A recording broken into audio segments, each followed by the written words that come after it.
અહીંયા જોઈ શકો છો રૂપીઝનું ફોર્મલ નેમ અહીંયા INR છે તે આપેલું છે. ત્યારબાદ તમે અહીંયા in symbol suffix to amount એટલે કે સિમ્બોલ સાથે એમાઉન્ટ સફિક્સ જે બતાવવાનું છે કે નથી તે અહીંયા આપેલું છે, તો નો આપેલું છે.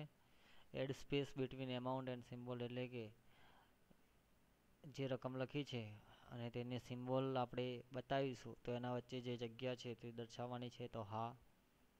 સો એમાઉન્ટ ઇન મિલિયનમાં કરોડમાં તમે એમાં જે છે એ રકમ દર્શાવવા માગો છો તો કે ના.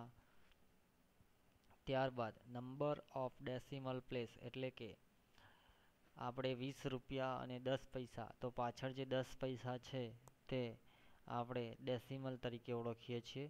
એટલે કે તે પૈસા ખરા એ 10 પૈસા તરીકે જ ઓળખવાના, 2 ડેસિમલ જ દર્શાવવાના રહે છે, 2 પોઈન્ટ.